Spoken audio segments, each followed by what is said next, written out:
Walter was 16 years older than I was. Because he was so rich and because he was so good looking and everybody else wanted him, that was the only reason that I really wanted to go for it, I guess. We had gotten pregnant. We had a black and white formal wedding on December 16th, 1989. That's when it all started. He always could say that he was working overtime, but come to find out years down the road, it wasn't overtime. He was a sex addict. And he literally, at one point, I believe, had a woman for every day of the week, as well as myself. Every single person that knew us thought that we were just this perfect American family. I was miserable. I was so empty. Can you just give me a divorce? Like, can you just let me go? I won't ask you for $1. He said, it'll be over my dead body, and don't you know that I love you and that I'm in love with you and you're the only one that matters to me? And I said, but I'm not the only one. You've got all these other women. I really hated him. I mean, saying the word isn't even enough to tell you how much I hated him. I went to an attorney and I hired him to start the process of the divorce. That morning, he woke up and he was getting ready for work and there was a crash in the bathroom. I didn't know that he was having a stroke, but that's exactly what was happening. Now, mind you, I don't like this guy. So all I'm thinking right now is, die. Just die.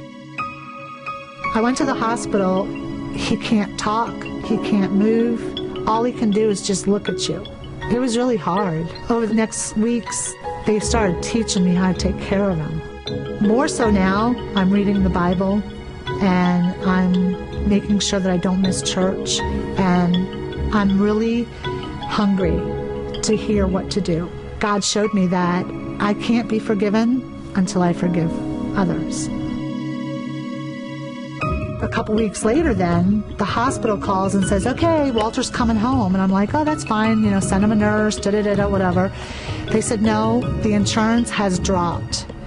Now we have no money, we have no insurance, and I'm doing all this by myself. And I was just like, you've got to be kidding me. God, that's not what I wanted. In '97, we went to Easter service. As we're driving home from church that morning, Alex looks at me and he goes, Mommy, if Daddy died today, would he go to heaven or hell? I said, you know what? Just ask your father.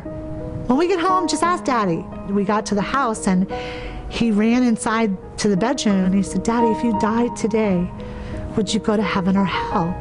He was bawling, crying so loud.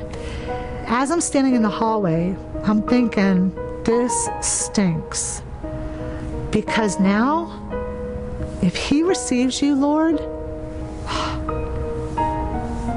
I'm gonna have to forgive him. Alex goes, okay, Mommy, Daddy can blink his eyes, that he receives it. But Walter blinks his eyes. Walter gets saved. Now I've got to surrender, I've got to submit, I've got to love him, and I've got to forgive him. How in the world, Lord, are you going to pull that off? So one day I was cleaning him, our eyes like totally locked. I couldn't stop staring at him, you know?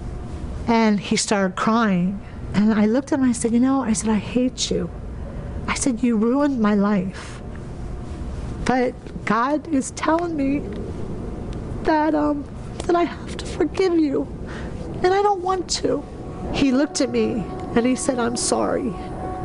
Now here's a man that is a vegetable, that cannot talk, cannot move, and God gave him permission to tell me that he was sorry. That was the minute that I knew that I was in God's hands and that this marriage was in God's hands. God just completely restored everything. God started teaching me about being a submissive wife, to really cater to his needs, and to know that I needed to love him regardless, no matter what. November 2001, he passed away. But what was really cool about those years, from 97 to 2001, is that I actually loved him.